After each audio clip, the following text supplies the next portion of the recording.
When Margaret saw my daughter driving the old police car, she screamed, "Fake cop," and called 911. But when Emma had a heart attack from stress, Margaret grabbed a gun instead of helping. She shot my innocent 16-year-old daughter, not knowing I'm the county sheriff who would make her pay. Before watching full story, comment below from where you watching. Also like and subscribe for more stories. The phone call came at 2:47 p.m. on a Tuesday that changed everything. I was reviewing case files when my phone buzzed with an unknown number. "Is this Sheriff Michael Davidson?" The voice was shaky, professional but strained. "Yes, this is Sheriff Davidson. Who am I speaking with?" "This is Dr. Sarah Chin at Mercy General Hospital. Your daughter Emma has been brought in with a gunshot wound. She's in surgery now." The words hit me like a freight train. Emma. My sweet 16-year-old daughter with the heart condition that already made every day a precious gift. The case files scattered across my desk as I stood up, my hands trembling. "What happened? How is she?" "Sir, I need you to get here as soon as possible. She's stable, but there are complications because of her heart condition. The surgery is delicate." I grabbed my keys and badge, my mind racing. Emma had been driving to her cardiology appointment. She was so careful, so responsible. What could have happened? The drive to the hospital felt like an eternity. Every red light, every slow driver ahead of me felt like torture. My radio crackled with routine calls, but nothing else mattered. My little girl was fighting for her life. When I arrived at the hospital, I found my wife Sarah already there, her face streaked with tears. She looked up when she saw me, and I could see the fear in her eyes. "Michael," she whispered, falling into my arms. She was just going to her appointment. She was being so careful. "Tell me what happened," I said, trying to keep my voice steady despite the storm raging inside me. Sarah took a shaky breath. "There was a traffic incident in the Willowbrook neighborhood. You know where that HOA president lives? The one who's always causing problems." My blood ran cold. Margaret Thornfield. The woman who had made life miserable for half the county with her petty power trips and nasty attitude. Everyone knew her as the neighborhood Karen who called the cops on kids for playing too loud, who filed complaints about every tiny infraction she could imagine. What did she do? I asked, though I was already dreading the answer. Emma was driving slowly through the neighborhood, you know how she always does because of her heart medication making her dizzy sometimes. She was being extra careful. Margaret came out of her house screaming about speeders and reckless teens. She was waving her arms wildly, yelling at Emma to stop. Sarah's voice broke. Emma pulled over to see what was wrong. She was trying to be polite, you know how she is. She rolled down her window and asked if everything was okay. That's when Margaret saw the car. I felt my jaw clench. "What about the car?" "It was your old patrol car, the one Emma drives to school. The black and white one from when you were a deputy." Margaret started screaming about how Emma was impersonating a police officer, how she was going to have her arrested and thrown in jail. The pieces were falling into place and I could feel my anger building. Emma drove my old retired patrol car because it was the safest vehicle we owned, and with her heart condition, safety was everything. The car had been legally purchased at a police auction years ago. Emma tried to explain, Sarah continued, tears flowing freely now.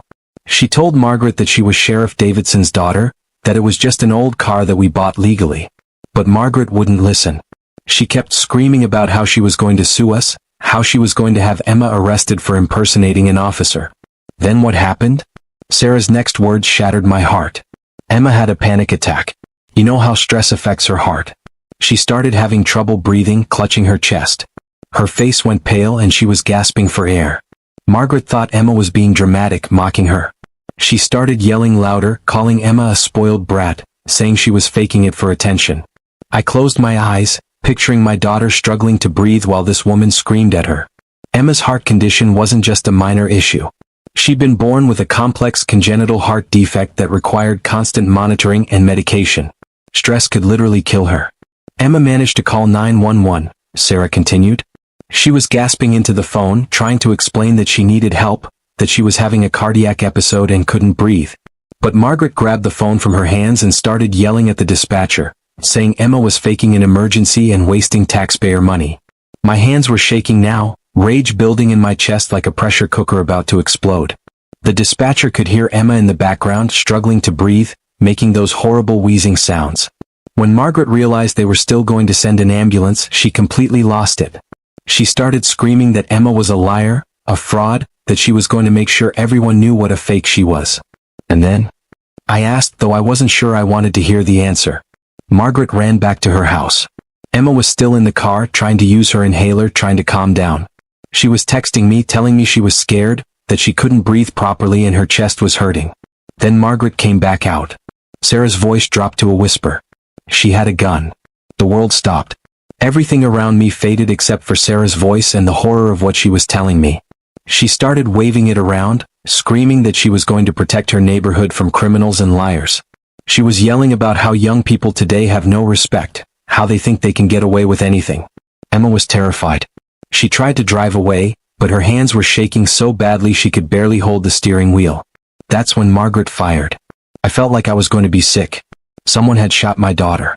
My sweet, innocent daughter who wouldn't hurt a fly, who spent her free time volunteering at the animal shelter despite her health issues. The bullet went through the driver's side window, Sarah continued. It hit Emma in the shoulder, but the impact made her jerk the wheel violently. The car hit a parked car and Emma hit her head on the steering wheel. Between the gunshot, the crash, and her heart condition, she went into cardiac arrest right there. I had to sit down. The thought of Emma, alone and terrified, being shot by this crazy woman was too much to bear. The neighbors called 911 again when they heard the gunshot. When the paramedics arrived, they found Emma unconscious, bleeding heavily and in cardiac arrest. Margaret was standing over the car, still holding the gun, telling everyone that Emma had it coming and that she was protecting the neighborhood. Dr. Chin appeared in the hallway, still in her surgical scrubs. Her expression was serious but not hopeless, which gave me a small measure of relief. Sheriff Davidson, Mrs. Davidson, she said, approaching us. I have an update on Emma's condition. We both stood up, holding hands tightly. The surgery went well, Dr. Chin said, and I felt my knees nearly buckle with relief. We were able to remove the bullet from her shoulder without any major complications. However, her heart condition complicated things significantly. The stress and blood loss triggered a serious cardiac episode that required immediate intervention. But she's going to be okay? Sarah asked, her voice barely above a whisper. She's stable now, but she's going to need extensive recovery time. Her heart is under a lot of strain, and we'll need to monitor her closely for the next several weeks. The good news is that there doesn't appear to be any permanent damage to her heart function, but we'll need to adjust her medications. Relief flooded through me, but it was quickly replaced by a burning anger. Margaret Thornfield had nearly killed my daughter over a misunderstanding, over her own ignorance and hatred. Can we see her? I asked. She's still sedated, but yes, you can see her for a few minutes. Walking into that hospital room was the hardest thing I'd ever done. Emma looked so small and fragile in that bed, surrounded by machines monitoring her heart rate and breathing. Her shoulder was bandaged and there were scratches on her face from the crash. But she was alive. I sat beside her bed and took her hand gently. I'm here, sweetheart, I whispered. Daddy's here. Sarah sat on the other side, stroking Emma's hair. We stayed there for an hour, just watching her breathe, grateful for every rise and fall of her chest. When we finally left the room, I felt a different kind of determination settling over me. As a father, I was devastated and angry. But as a sheriff, I had a job to do. I called my deputy, James Martinez, who had been with the department for 15 years and was someone I trusted completely. James, I need you to handle the investigation into the shooting of my daughter. I can't be directly involved due to conflict of interest, but I need to know everything. Of course, Sheriff. I've already started gathering information. Margaret Thornfield has been arrested and is in custody. The evidence is overwhelming. We have multiple witnesses, the 911 calls, and security footage from several houses in the neighborhood. Security footage? Yes, sir. The whole thing was captured on at least 3 different home security systems. It's clear that Emma was not at fault and that Margaret was the aggressor throughout the entire incident. The footage shows everything exactly as witnesses described. I felt a grim satisfaction knowing that Margaret's actions were recorded. There would be no way for her to twist the story or claim self-defense. What are the charges? Attempted murder, aggravated assault with a deadly weapon, reckless endangerment, and several other charges.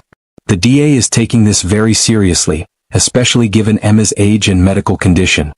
Good. I want everything done by the book. No shortcuts, no favoritism. I want this case to be airtight. Understood, Sheriff. There's something else you should know. Margaret has been telling anyone who will listen that she doesn't regret what she did. She's claiming Emma was a threat to the neighborhood and that she was protecting everyone from a dangerous criminal. The audacity of this woman was beyond belief. She had shot a 16-year-old girl and was acting like she was some kind of hero. Over the next few days, as Emma slowly recovered, more details emerged about what had happened. The security footage showed everything exactly as Sarah had described. Emma had been driving carefully, well under the speed limit. When Margaret approached her car, Emma had been polite and respectful, even as Margaret screamed at her. The footage also showed Emma's medical emergency clearly. Anyone with eyes could see that she was struggling to breathe, that she was in genuine distress. But Margaret had dismissed it as acting, even going so far as to mock Emma's attempts to use her inhaler. What made it even worse was learning about Margaret's history. James discovered that she had a pattern of aggressive behavior toward young people in the neighborhood. She had filed dozens of false police reports, had harassed families, and had even been involved in several other confrontations that had nearly turned violent. She's been a problem for years, James told me during one of our briefings. Multiple families have filed complaints about her behavior. She seems to have a particular hatred for teenagers, especially ones she perceives as being from wealthy families. Why wasn't anything done before? She was careful to stay just within the legal boundaries. Harassment, yes, but nothing that rose to the level of criminal charges. Until now. I learned that Margaret had made Emma's life a nightmare in the weeks leading up to the shooting. She had been following Emma to school, taking pictures of her car, and filing false reports about Emma's driving. She had even confronted other parents, spreading lies about Emma being a danger to the neighborhood. She told Mrs. Henderson that Emma was dealing drugs from that patrol car, James reported. She convinced Mr. Johnson that Emma was planning to rob houses because she drove slowly through the neighborhood, claiming she was casing homes. The more I learned, the angrier I became. This woman had systematically targeted my daughter, building up a fantasy in her mind that justified her escalating harassment. Emma was in the hospital for a week. Her recovery was slow and difficult, complicated by her heart condition and the trauma of what had happened. She had nightmares, panic attacks, and was terrified to leave the house. The first time she was fully awake and coherent, she looked at me with tears in her eyes and asked, "Daddy, why did she hate me so much?" I was just trying to be nice. I didn't have an answer for her. How do you explain to a 16-year-old that some people are just filled with hate? How do you tell your daughter that she was shot because of one woman's ignorance and prejudice? Sometimes people make very bad choices, sweetheart, I said, holding her hand. What happened to you wasn't your fault. You did everything right. I was so scared, she whispered. When she came back with the gun, I thought I was going to die. I kept thinking about how I hadn't told you and Mom that I loved you that morning. My heart broke all over again. No child should ever have to feel that kind of terror. Emma told me more about what had happened in the weeks before the shooting. Margaret had been following Emma to school, taking pictures of her car, and filing false reports about Emma's driving. She had even confronted other parents, spreading lies about Emma being a danger to the neighborhood. She told Mrs. Henderson that I was dealing drugs from that patrol car, Emma said. She convinced Mr. Johnson that I was planning to rob houses because I drove slowly through the neighborhood, claiming I was casing homes. The more I learned, the angrier I became. This woman had systematically targeted my daughter, building up a fantasy in her mind that justified her escalating harassment. She was always watching me, Daddy. Every time I drove through the neighborhood to get to Dr. Peterson's office, she would come out and stare at me. Sometimes she would take pictures of the car with her phone. Why didn't you tell me? I thought she was just a weird neighbor. I didn't want to bother you with something so silly.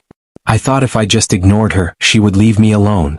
My heart broke thinking about Emma dealing with this harassment alone, trying to protect me from worry while this woman was building up to something far worse. She started following me to school, Emma continued. I would see her car behind me and she would honk her horn and yell things out her window. She called me a spoiled brat, and said I didn't deserve to drive such a nice car. I felt my anger building again. The old patrol car wasn't even that nice. It was a basic sedan with over 200,000 miles on it. But to Margaret, it represented everything she hated about our family. The worst part was when she cornered me at the grocery store, Emma said, her voice getting smaller. She told me that she knew who I was, that she was going to make sure everyone knew what a fake I was. She said she was going to have me arrested for pretending to be a police officer. What did you do? I tried to explain just like I always did. I told her that you were the sheriff, that it was just an old car.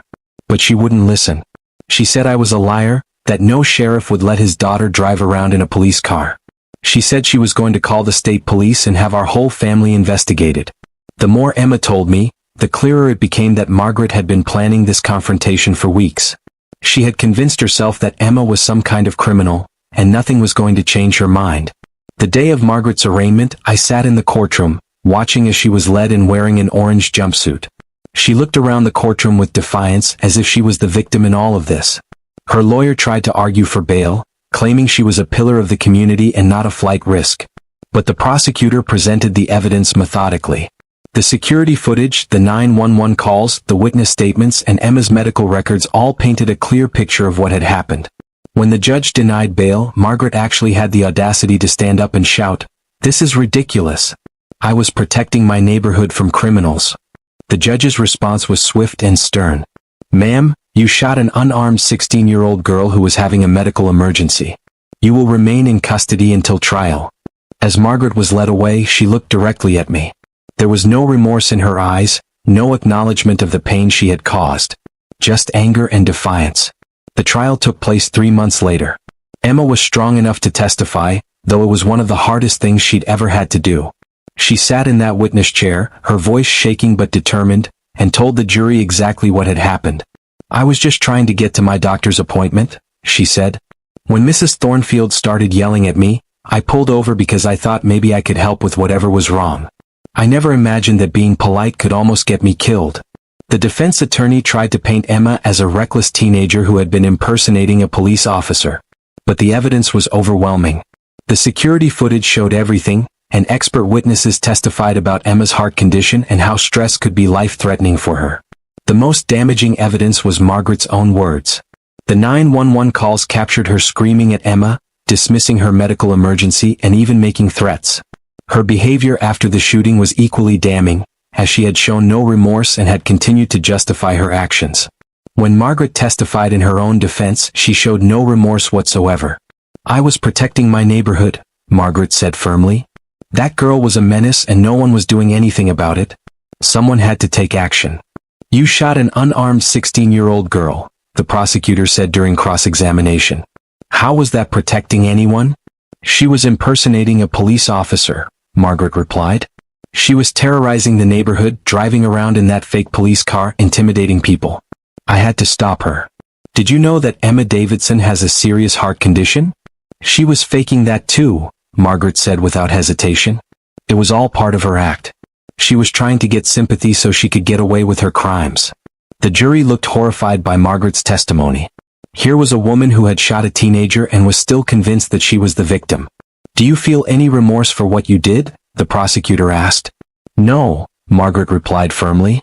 "I did what needed to be done. I would do it again if I had to." That statement sealed her fate. The jury deliberated for less than 3 hours before returning with a guilty verdict on all charges. When the verdict was read, Margaret stood up and shouted, "This is a miscarriage of justice. You're all protecting that criminal family." Margaret was sentenced to 15 years in prison with the possibility of parole in 10 years.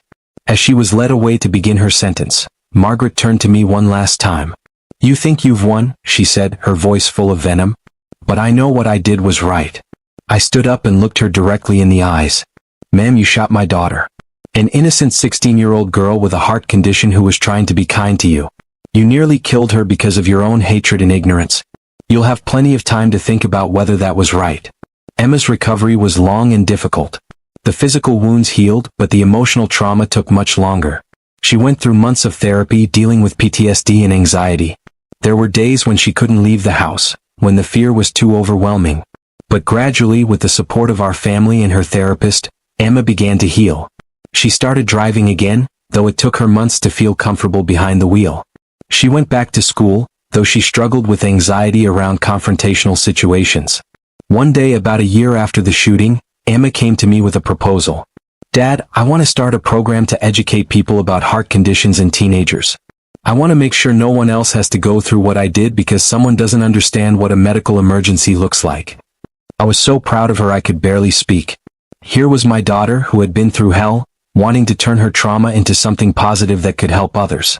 Emma's program became a reality.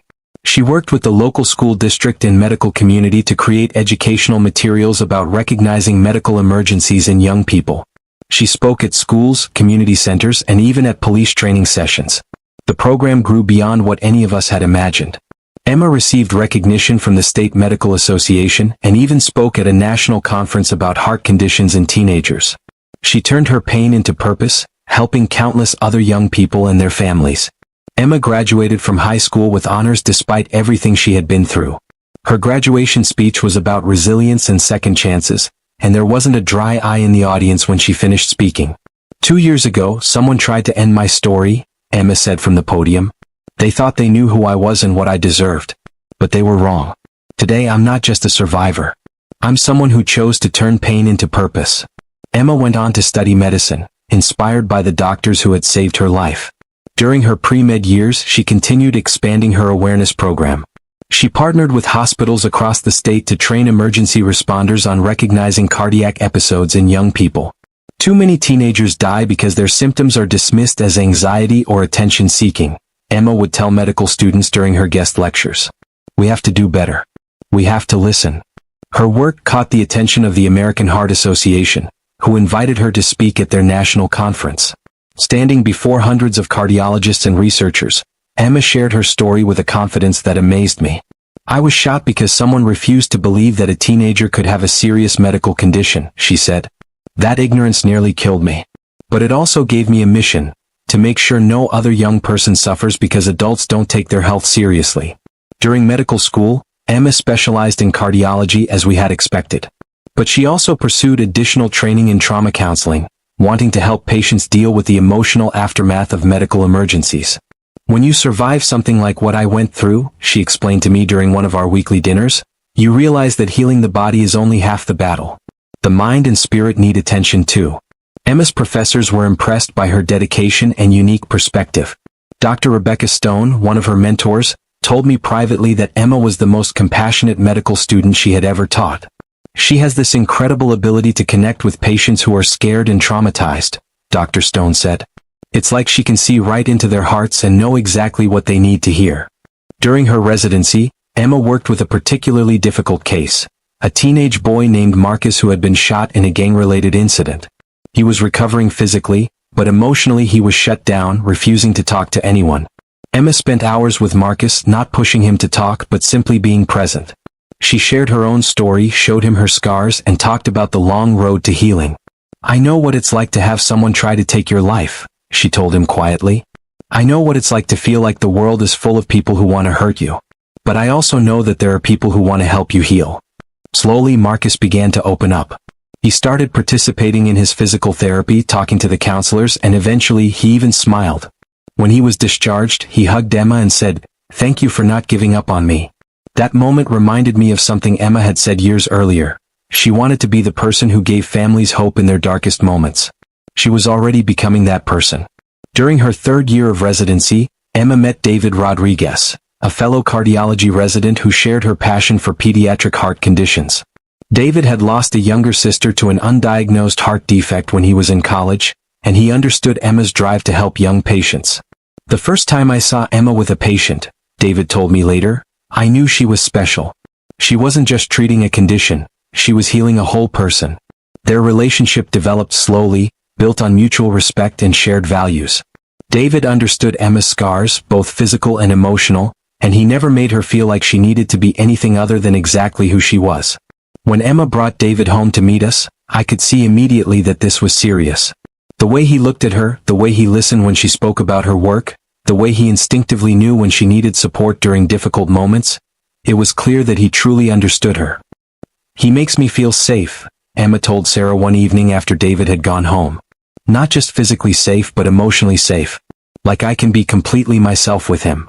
They were married 3 years later in a beautiful ceremony at the hospital chapel where Emma had recovered from her shooting. Dr. Chin, who had saved Emma's life, performed the ceremony. It was a celebration not just of their love, but of Emma's journey from victim to survivor to healer. During the reception, Emma gave a speech that brought tears to everyone's eyes.